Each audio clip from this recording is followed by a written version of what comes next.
गेले 7 वर्ष ही कोकणची भूमी ज्या आवाजाची वाट पाहत होती, ज्या आवाजाच्या विचाराची वाट पाहत होती, ते महाराष्ट्र नवनिर्माण सेनेचे अध्यक्ष, तरुणांचे हृदय सम्राट माननीय राजसाहेब ठाकरे यांना मी विनंती करतो की उद्याच्या येणाऱ्या या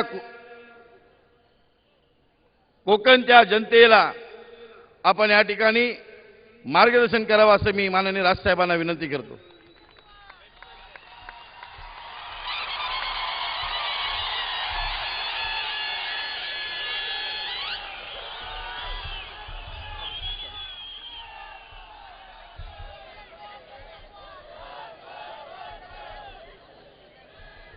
जमलेल्या माझ्या सर्व मराठी बांधवांनो, भगिनींनो आणि मातांनो,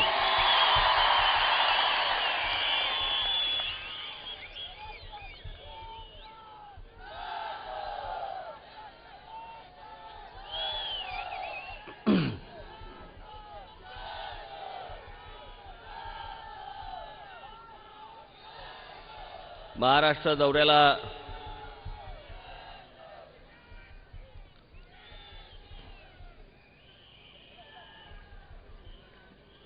सुरुवात मी महालक्ष्मी देवीचं दर्शन घेऊन केली. कोल्हापुरातली सभा आपण सर्वांनी पाहिली देखील असेल.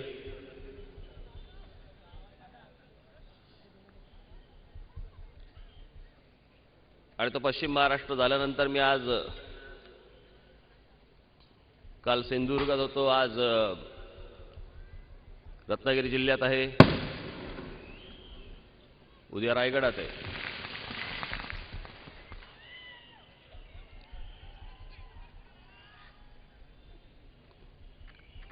या इथे सभा कुठे घ्यायची हा जेव्हा प्रश्न आला तेव्हा मी म्हटलं की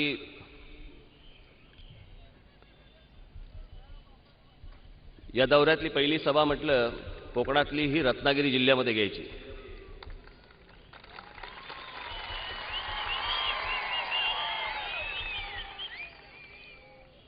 याचा अर्थ काही सिंधुदुर्गावरती राग आहे किंवा रायगडावरती राग आहे असं नाही. आणि रत्नागिरी जिल्ह्यात घेऊन देखील त्यातल्या त्यात म्हटलं ही खेडमध्येच घ्यायची.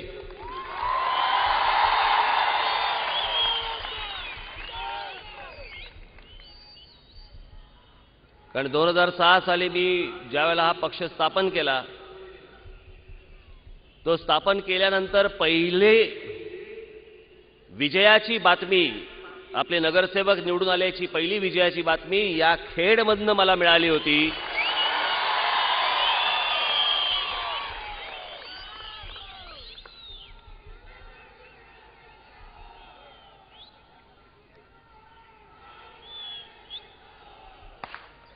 आणि दुसरी गोष्ट म्हणजे मला अटक देखील या जिल्ह्यात झाली होती.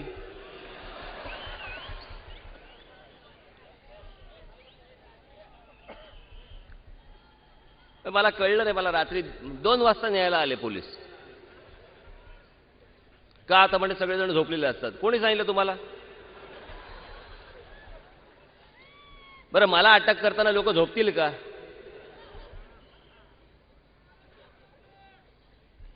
सकाळी तिकडे मला 2 वाजता पोलीस उठवायला आले.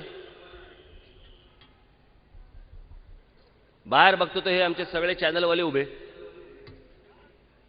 त्यांच्याकडे 24 तास लाईव्ह चालू होतं. आता म्हटलं ह्याच्यात लपून छपून काय आलं? ह्याच्यात लपून छपून काय? आता रात्री 2 वाजता उचला नाही तर दुपारी 2 वाजता उचला, लोकांना कळणारच आहे.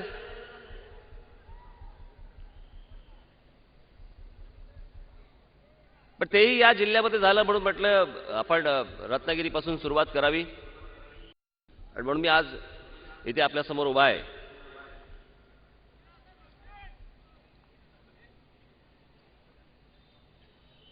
विषय असंख्य आहेत, परंतु मी आज कोकण सोडून फार बाहेर जाणार नाहीये.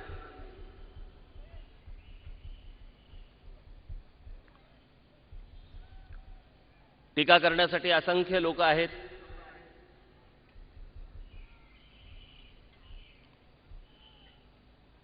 आज अजित पवार म्हणाले की नकला करून काही राज्य चालत नसतं. नक्कल करायला पण अक्कल लागते.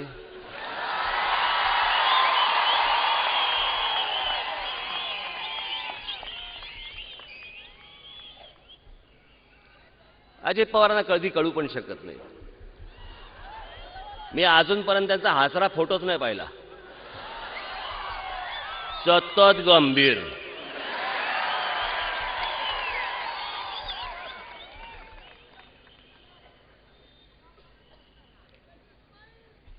आणि गंभीर असणं स्वाभाविक आहे. म्हणजे दिवस रात्र मोजत बसायचं त्याच्यामध्ये गंभीर राहणारच माणूस.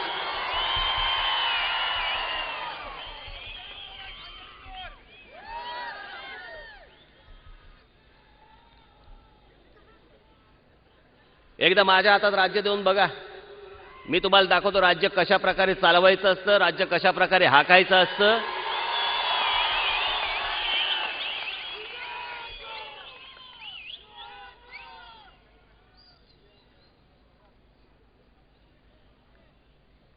यांची प्रगती कुठे येते आपल्याला प्रोजेक्ट नंतर कळतात. कोकणाचे रस्ता रुंदीकरण सुरू आहे. 4 पदरी रस्ते होणार आता कोकणामधले. याच्या अगोदर यांनी जमिनी घेऊन ठेवलेल्या असतात या लोकांनी.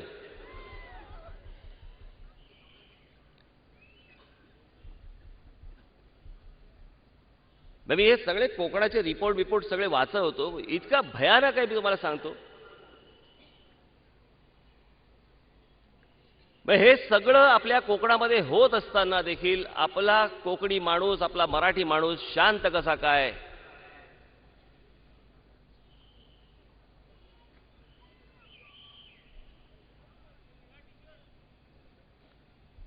इथे मी एक रिपोर्ट आणलाय. कुठे गेला होता? हा, एक शैलेश माळोदे म्हणून आहेत. त्यांचा हा कोकण विकासाचे गाडे चालले कोणीकडे नावाचा लेख आलाय.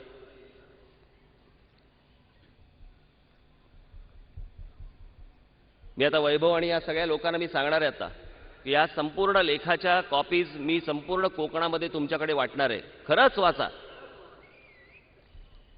काय चाललंय आपल्या कोकणामध्ये याचा तुम्हाला संपूर्ण ज्याचा अहवाल हे कोण, ह्यांनी काय केलं?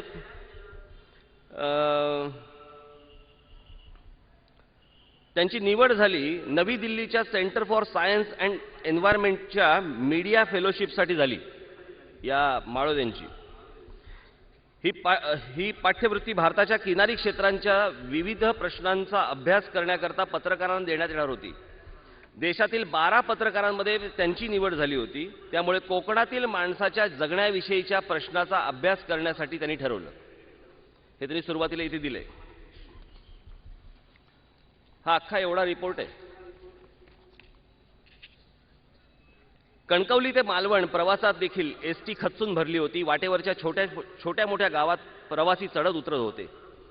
कांदळगावकर नावाच्या अशाच एका प्रवाशाशी माझी ओळख झाली. ते मालवणचे म्हणून माहिती घेण्याकरता त्यांना प्रश्न विचारू लागलो. त्यांनी जे सांगितले ते ऐकून मला धक्काच बसला.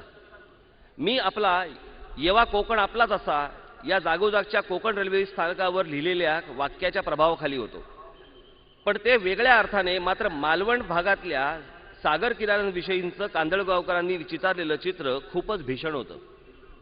कांदळगावकर 70च्या पुढचे, सरकारी नोकरीत तलाठी म्हणून इमाने इतबारे चाकरी करून निवृत्त झालेले, मूळ मच्छीमार समाजातले, त्याशिवाय महसूल खात्यात जमीन व्यवहार हाताळणारे. त्यांनी सांगितलं आता इथे जमीन औषधालाही शिल्लक नाही. सर्व जमिनी बाहेरच्या म्हणजे पुण्या मुंबईच्या आणि दिल्लीकडच्या अमराठी लोकांनी तसंच राज्य सरकारातील प्रभावशील मंत्री आणि त्यांच्या हस्तकांनी खरेदी केल्या आहेत किंवा बळकावलेल्या आहेत. सागरी किनाऱ्यालगत घर किंवा जमीन असणं म्हणजे जोखीमच झाली. कधी कोणी राजकीय पुढारी त्यांच्या दलालांच्या मदतीने तिचा घास घेईल सांगता येत नाही. पुढे मालवणात फिरताना दबक्या आवाजात मला अशा अनेक उदाहरणांबद्दल ऐकू आलं. याबद्दल तलाठी कार्यालय, तहसीलदार कार्यालयातून थेट माहिती मिळवणं कठीणच होतं. पण अनेक लोकांशी झालेल्या चर्चांमधून जी माहिती मिळाली ती धक्कादायक होती. एका प्रतिष्ठित माणसाने निवृत्तीनंतर, कृपा करून ऐका मी काय बोलतोय, हे आत्ता सध्या कोकणामध्ये चालू आहे. एका प्रतिष्ठित माणसाने निवृत्तीनंतर निवांत राहण्याकरता सागरानजीकची जमीन खरेदी केली होती. तिथे बंगला बांधून राहायचं त्याचं स्वप्न पूर्ण केलं. पण काही दिवसातच त्याला इथल्या राजकीय ताकदीचा आणि बाहुबलाचा प्रत्यय आला.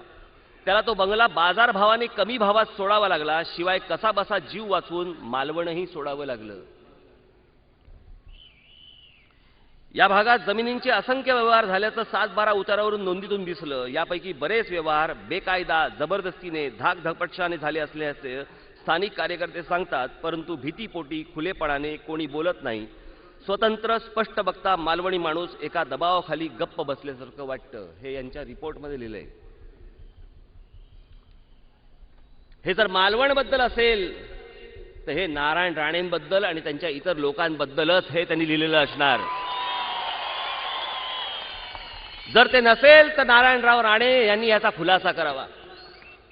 हा पूर्ण रिपोर्ट एका पत्रकाराने दिलेला आहे, ज्याला फेलोशिप मिळालेली आहे आणि त्यांनी हा रिपोर्ट दिलेला आहे. या संपूर्ण कोकणामधल्या ज्या काही जमिनी आहेत त्याचे जे 7-12 आणि सगळे जे आहेत हे सगळे अमराठी लोकांच्या नावाने चढवले जात आहेत. कोण आहेत? सिंग आहेत, पटेल आहेत, शाह आहेत, कोणाकोणाच्या नावाने.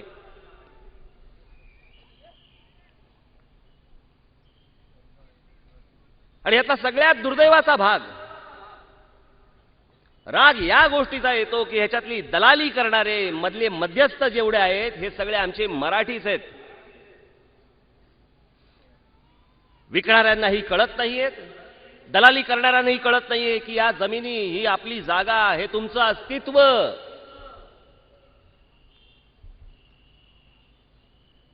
या जमिनीच आपल्या जर समजा कोकणाच्या हातातनं गेल्या, कोकणी माणसाच्या हातातनं गेल्या, मराठी माणसाच्या हातातनं गेल्या, अरे तुमचं अस्तित्व काय राहिलं? कोण तुम्ही?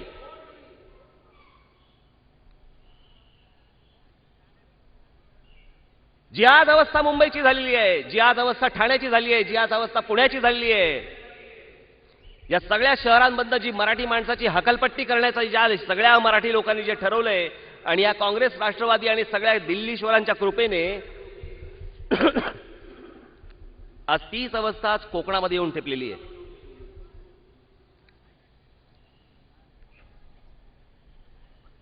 शुल्लक भावाना आपण जमिनी विकून टाकतो. राहिलं काय तुमच्या हातामध्ये?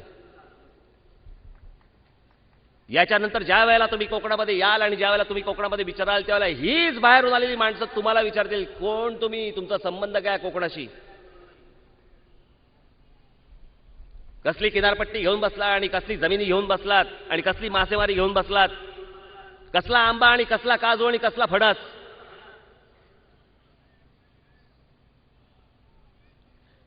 हे सगळे तुम्हाला नागवायला निघालेत, हे सगळे तुम्हाला ओरबाडायला निघालेत. आणि माझ्या कोकणामधला माझा मराठी माणूस जो आज इकडे आहे, जो संपूर्ण कोकणात पसरला, बेसावध. तुम्हाला वाटतं तुमच्या एका गुंठ्यामध्ये गेली जमीन, पण एक गुंठे गुंठे करत एकरामधून हेक्टरापर्यंत ज्यावेळेला हे सगळं प्रकरण जातं, आज तो कृपाशंकर सिंग बेनामी मालमत्ता सापडली म्हणून याच्यावरती केसेस चालू आहेत. त्याच्या सगळ्या जमिनी आज रत्नागिरी जिल्ह्यामध्ये आहेत. हे अनेक सिंग ठाकूर वगैरे माझ्याकडे हे सगळे 7-12 आहेत. जा तलाठ्यांकडे आणि जा विचारा आमच्या जमिनी कोणी घेतल्यात त्या.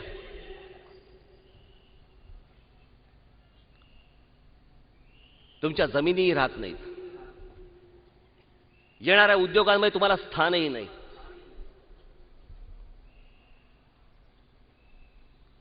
यात आपल्या रायगड जिल्ह्यामध्ये जे काही वेगवेगळे प्रकल्प आले, या प्रकल्पांचं इथे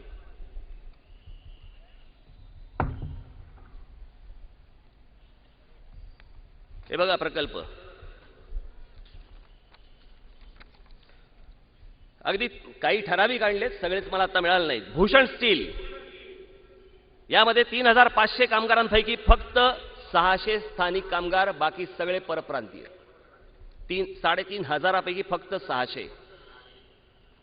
उत्तम स्टील कंपनी 7,000 कामगारांपैकी फक्त 1,000 कामगार स्थानिक कामगार, 6,000 परप्रांतीय. JSW इस्पात 3,000 कामगारांपैकी फक्त 500 कामगार स्थानिक. 10,000 कामगार कॉन्ट्रॅक्ट पद्धतीमध्ये आहेत, फक्त 3,000 त्यातले पण कॉन्ट्रॅक्ट पद्धतीवरचे 3,000 आहेत. 10,000 त्याच्यापैकी फक्त 3,000 स्थानिक. बाकी 7,000 परप्रांतीय.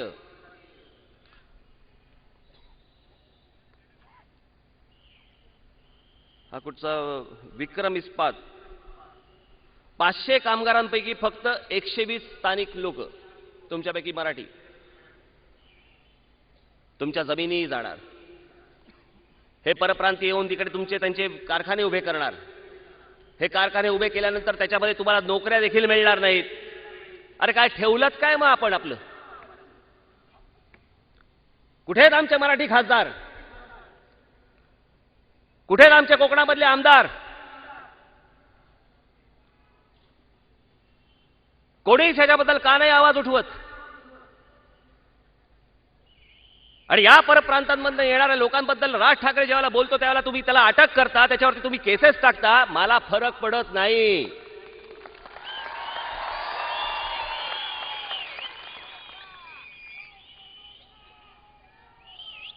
अजिबात फरक पडत नाही.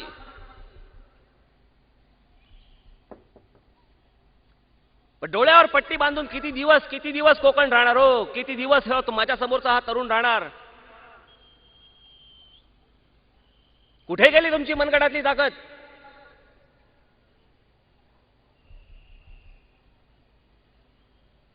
का शांत बसलात तुम्ही?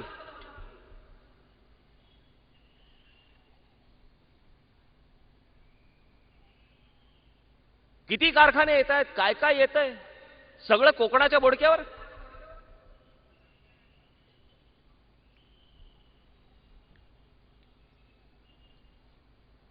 हा सिंधुदुर्ग जिल्हा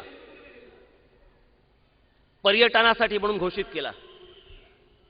हा रत्नागिरी जिल्हा फलोत्पादनासाठी घोषित केला. किती प्रकल्प झाले?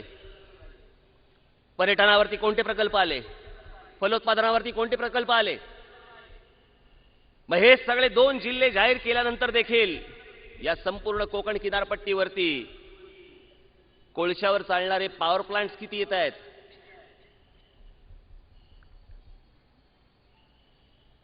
तो अणु ऊर्जा प्रकल्प वाईट असेल, खड्ड्यात घाला. पण कोणीतरी याच्यावरती राजकारण करत असेल तर चांगली येणारी गोष्ट धुडकावू देखील नका.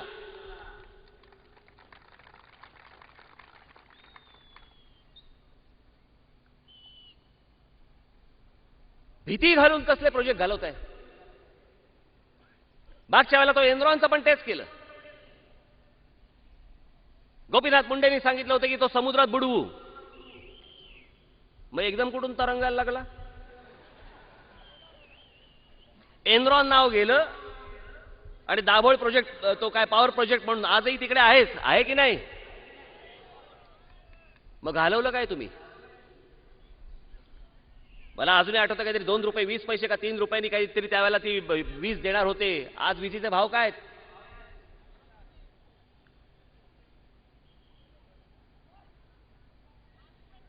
नुसतंच जर राजकारण चालू असेल तर हे राजकारण देखील तुम्ही तशाच पद्धतीने धुडकावून लावलं पाहिजे. या सगळ्या लॉबी आहेत. कोळशापासून पॉवर तयार करणारी एक लॉबी आहे. अणु ऊर्जा प्रकल्पाची एक वेगळी लॉबी आहे. यांची ही माणसं हे लावत असतात आणि त्याच्याप्रमाणे झुंजवत असतात तुमची डोकी.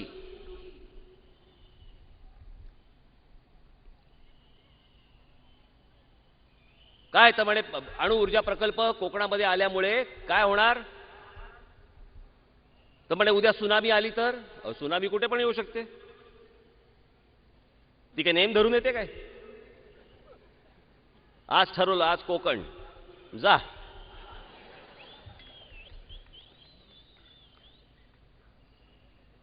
जगामध्ये शेकड्याने अणु ऊर्जा प्रकल्प आहेत. मग तसं बघायला गेलं तर तो तारापूरला तिकडे पण एक अणु ऊर्जा प्रकल्प आहे. इथेही करायचा घाट बांधलाय. मला एक साधी गोष्ट सांगा, आपल्याला सगळ्यांना कल्पना असेल, मुंबईची लोकसंख्या किती? अधिकृत काहीतरी 1,10,00,000 वगैरे म्हणतात. पण हे सगळे परप्रांतातले येऊन माझ्यामध्ये 1.5-2 कोटीच्या वर गेली असणार. त्या मुंबई शहरामध्ये चेंबूर भागात मध्यात, मुंबईच्या मध्यात भाभा ऑटॉमिक रिसर्च सेंटर आहे 1960 सालापासून. त्या भाभा ऑटॉमिक रिसर्च सेंटरमध्ये तिकडे देखील युरेनियम लागतं, तिकडे देखील न्यूक्लिअर रिॲक्टर आहे. जर उद्या मुंबईमध्ये भूकंप झाला तर एका वेळेला किती माणसं मरतील?